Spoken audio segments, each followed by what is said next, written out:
интернетте токтогул кайра тирилди деп эле дүңгүрүп атышат. Жакшы болду азыр. Анан сиз ушу саясатчыларды, жалпы биздин саясий бийликтин көрүнүшүн сүрөттөп, оң жагында, сол жагында бир жакшы айткан жагыңыз бар экен. Эми ошону обону жок эле угуп көрөлүчү. Эмнени айтайын дедиңиз эле? Жакшы болот. Эми ошол интернетте токтогул кайра төрөлдү десе бул өтө чоң жаңылык экен, бирок бир маселе да. Азыр токтогул төрөлсө мурдагыдан чоңураак арманга батмак. Кезинде токтогулду сүргүнгө айдашты. Убагында замандаштары анын жан дүйнөсүнө туура баа бере алдыбы, өнөрүн баалай алдыбы, же кандай карады деген маселе бар. Муну бир айтышымда айтып кетсем да керек. 5 каман болсо бир кезде азыр 5 короо каман жүрбөйбү деп. Азыр токтогулга чоңураак арман болмок. Эгер төрөлгөн болсо, мурдагыдан алда нечет. Себеп дегенде өзүңүз мына сөздү нарык, парк, насил жөнүндө башталып калды. Азыр кыргыз өзүндө эмес да, башкача айтканда мен кээде элестетем. Мына Олжекем айтып кеткен бир жагы бар. Элди айыптап атпайбы, элди сөгө турган киши жок деп. Бирок элди биз мындайча айтканда реанимацияга кулаттык да. Кайсы бир доордогу жаңылыштыктар ошол деңгээлге жеткизди да. Азыр мындайча айтканда биздин улут, калк эс үчүн билбей жатат да. Маң болуп, атын сураса, баягы көрүнгөн нерсени дөөрүгөндөй болуп, ошентип турган учуру. Башкача айтканда мүмкүн залкар жазуучубуз Маңкурт баяны жөнүндө бекер коңгуроо какпаса керек. Азыр туш тарабынан, мисалы, эгемендик алган жылдарды айталы. Ошол эгемендик жылдары мен өзү чымыным менен кошо учуп ушу шаарга келген. Бул 91-жылдарга туура келет. Эгер 90-жылдары биз эгемен алдык деген менен эгеменди алдыкпы, жокпу ушуларга чейин жооп бере албайбыз. Мына эгемендиктин шарттары боюнча биринчиден ошол кезде баягы атактуу чоң тамга менен айтылып жүрчү КДКчылар чоң ыялдары болгон. Ошол кезде улут айткан, бул биз кайсы бир улуттун шовинисттик саясатынан кутулсак эле өзүбүздү таанып, укмуштай бир жакшынакай жакшы жолго түшөбүз. Биз баарын кайрыйбыз. Жоготууларыбызды кайрыйбыз. Жоготконубуз көп болду бул СССР доорунда. Деген элде бир ишеним турду. Ошол тилекке каршы бир сокур ишеним боюнча калды. 90-жылдан баштап санап отурсак, жыл сайын биз мисалы уруханий эгемендик алдык дейли десе, уруханий кулчулукка гана кеттик. Унутуп гана жүрүп отурдук, жоготуп гана жүрүп отурдук. Нарык насилден ажырап гана жүрүп отурдук. Жыл сайын, ай сайын.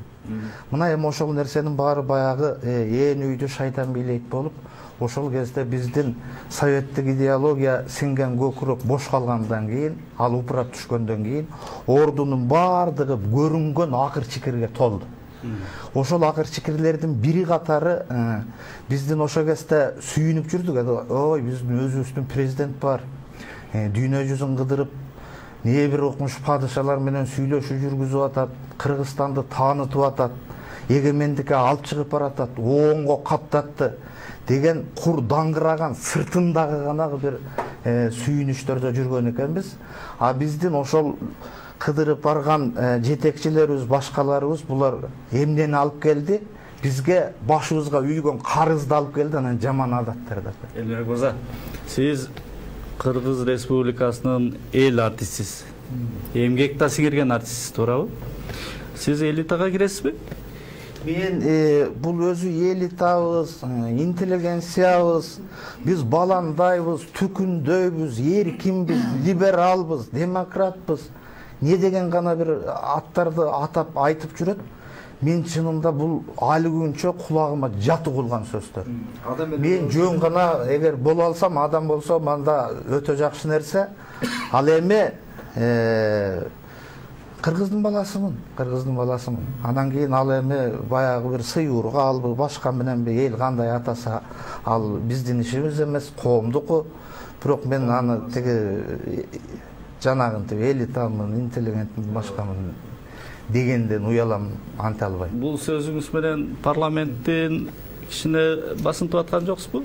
Парламентти басынтып деген кезде эмне болду? Мисалы үчүн парламентти басынталы деген жокпуз. Алар өзү мындайча айтканда ошондой деңгээлге жетти. Менин таң калганым, мынакей мен эрте менен да бир радиодо интервьюмда айттым. Ушул эгемендик доордо бизде жогорку кеңеш дедик, парламент дедик, жана башка атайбыз деп да жүрдүк. Ушулардын бир таң калыштуусу булар жалаң уурдоо, мамлекеттик кызматты кыянатчылык менен пайдалангандардын, жана башка да же болбосо ошол салыктан качкандардын, кыскача айтканда көмүскө дагы, көрүнбөй дагы башкача ушундай байыгандардын бир уюмуна айланып кетти да. Мына мисалы ушул соңку нерседе бекем эле кайра да айтып коеюн. Ошко барганда ырдаганда айттым мен. Салыштырып айтканда жогорку кеңеш мамындай билимдүүлөрү бар үчүн бир топ жакшы орундай. Ал эми бир карасаң түгөнгүр базар курулумдар кеңеши бакылдашкан орундай, жа олигархтардын арам пул акционердик коомундай. Эл жакшылары барктуу болуш үчүн адегенде эл нарыктуу болуш керек болуп атат ошондо? Мындай элди нарыктуу кылыш үчүн элитабыз адегенде барктуу болуш керекпи? Тоок менен жумурткадай кеп болуп атат да. Эл жетиши. Ооба, эми ал маселеде орда, эми чындап түздөн түз эле мамындай деп эле өкөнү. Бирок биз кайсы бир кырдаалдарды эске алсак болот.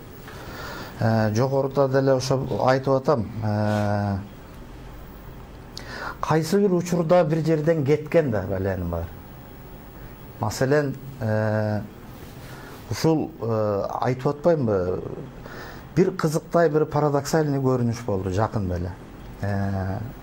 Кайсы? Бир эфирде бүгүнкү күндөгү саясий кырдаалдарды, акыбалдарды, жаңылыктардан айтып атат. Интернеттен эсимде жок. Аягында Жусуп Абдрахманов жөнүндө айтты.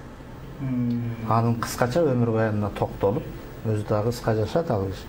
Ошол менен аяктады да. Эми ошол жаңылыкты даярдап аткандар ал гениалдуу иши билдиби билген жокпу билбейм. Ошол кыска бир 10 мүнөттүк жаңылыктар топтомунда бир чоң жүрөккө тийген окуя болду да.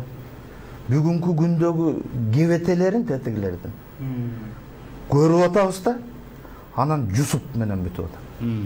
Жусуп Абдрахманов 21 жашында лидерлик кылып, мындайча айтканда чоң ажыдарлардын оозунда, кылдын кырында туруп, ал ушул улуттун калыптанышына, өлкөнүн калыптанышына жан үрөп бечара, каяша айтып керектүү жерде ошол Кремльге. Ошентип туруп кырчындай өмүрүн кыйып атылып кетти. Эч кандай жөн гана жакшынакай жөнөкөй үстүндөгү бир кетели менен мындайча айтканда. А бүгүн эмне болуп атышат айланайын? Минген машинелери киши көргөндө көзүң эметет баягы. Бир шумдук. Анан кийин өздөрү таза бирок сөзүндө, тилинде. Дегеле мындай бир эч уурдабаган, тазамын, мен тиге дүйнөгө берилбеген адаммын деген өңдөнүп өздөрүн бир руханий авторитет көргүзсү. Бүт эле акылман, даанышман, мен айткам, дегем ушуну дегендерди угуп атат. Ошол айткам, эскерткем, дегем дегендердин андай эскерткенин койгонун билбейм. Учурунда кошомат кылып, көшөкөрлөнүп өлүп кетишчи.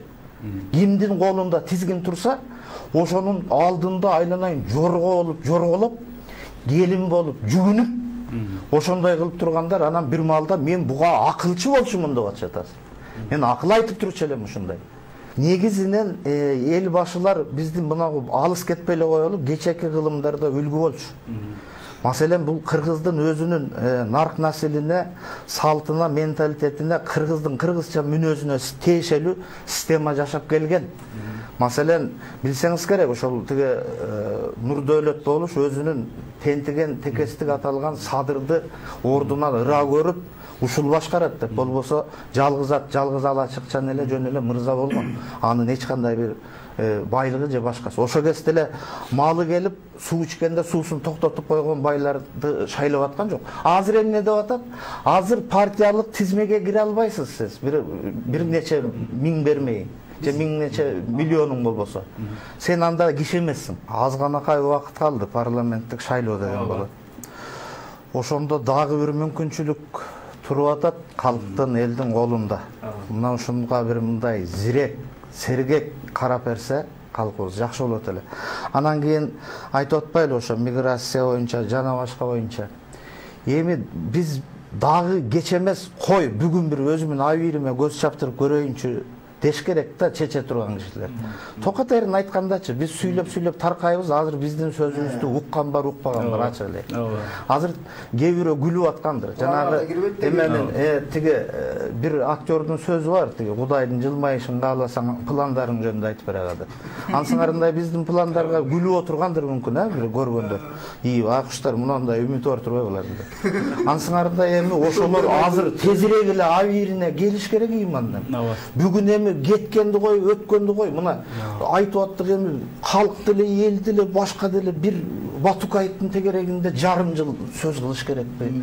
Башка кылыш керекпи? Андан көрөк долбоорго коюлган иштерди эми кандай бүтөбүз? Мына жумушту кантебиз? Онкология институтунун баштап ремонтун кылып койдук эле, чала чапкып бүтүптүр. Муну бүтөбүзбү деген сөздөр сүйлөнүштүн ордуна кайра эле буга мен айткам, дегем, мындай дегем деп эле бири-бирине не кылып жеке таарыныштарын журтка арта салып атат. Тез арада ойлонбойлубу? Ойлончу ар ким өз ишибизди кылалы. Мен ырымы ырдайын. Ол жакем жазсын, ырыспай Манасты түшүндүрсүн. Азамат байкасын, жакшынакай. Мына ошого өңдөнгөн иштерди кылып, анан тийиштүү органдар тезирээк чара көрүш керек да. Эми мындайча айтканда ошол мигранттардын баары жыргаганынан кеткен жок да. Башкача айтканда аны мындай атын атап эле айталы, Акаев, Бакиевдер тентиткендер да. Андан кийинкилер да чала чапкып, салым кошуп тентигендер эмне токтоду деп атабызбы? Мына ол жакем айтып атат, Катарга барбай, башка барбай деп. Эми бул дагы башка жака барып кетти деп. Биздин мындайча айтканда азыр мекенибизди дагы, элди дагы күрөөгө коюп туруп карызга батырды. Эми мунун кутулушу жөнүндөгү жолду издеген жок, чөнтөктөргө урулду. Эми биз балдарыбызга айтыш керек болуп калды. Мына биз 4-5 тилди үйрөн балам деп тарбиялап жүрөбүз го. Эми мен айтыш керек болуп калды да, кээде айтып калам. 40-50 тил биле. Эми сен кайсы өлкөгө тентийсиң, Кудай билет. Жок дегенде мына Африка мамлекеттеринин тилинде үйрөнүп алсаң болот. Жунгулде жүргөндү үйрөн. Ачка калсаң таш жегенде деле үйрөнүп алчы балам. Ушундай заман болуп калышы деги толук мүмкүн болуп калды. Бул иттериң ушуга алып келди деп эле айтыш керек. Мына ушундай коркунуч, кооптонууда турат. Ушул коңгуроону укпаса кулактары бүтүп калсын. Бул баягы бир үмүтсүздүккө түртүү эмес, мен айтайын дегеним. Мен ушул эми ушул сиз айтып аткан чечүүчү жылы эл жакшы дыкат, сергек ойлонуш керек ата. Абдан сергек ойлонбосо болбойт. Экинчиден жанагы Азамат айтып аткандай система өзү ушундай болуп атат эми партиялык нерсе менен акыры каалайбызбы, каалабайбызбы барат экенбиз да. Дегенде эле ошол да, ал партия, мына Ырыспайдагы партиянын мүчөсү болгон, СТПК деген партия. 102-нчи орунду берген Манасчыга. Ошондо жок дегенде өздөрүнүн аброю үчүн алдыраак 10-дун бирин койсо, аны жарата берем деп парламентте далай жүдөтөт эле да ушу Ырыспайчы. Билим десе билим, акыл десе акыл бар.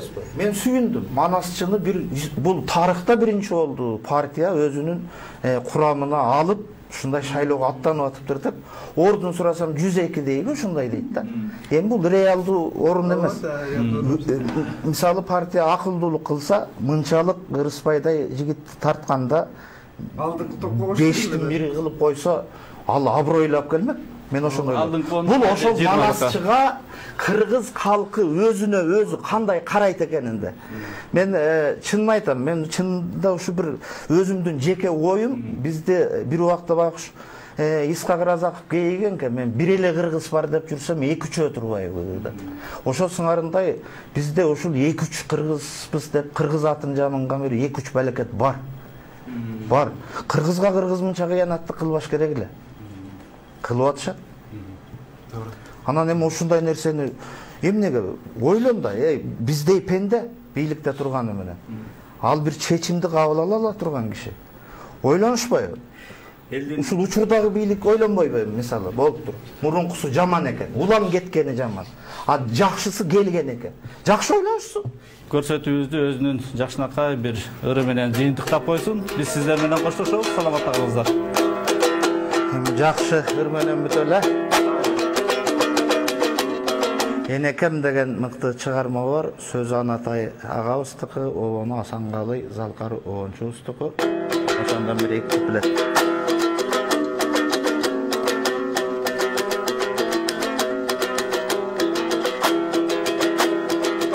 Enekем, enekem, enekem,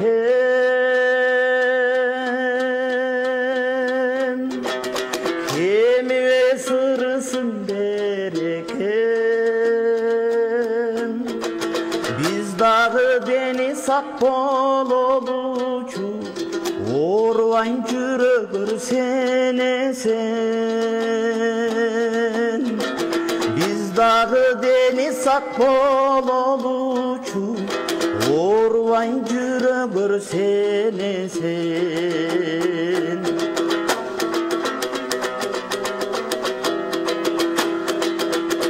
Turmuşta kolduğun tumarım, kıyşaysan tüzötüp durarım. 40 yılı dayınsız geçsem danay, kıykırıp aldımdan çıkarım. 40 yılı dayınsız geçsem danay, kıykırıp aldımdan çıkarım.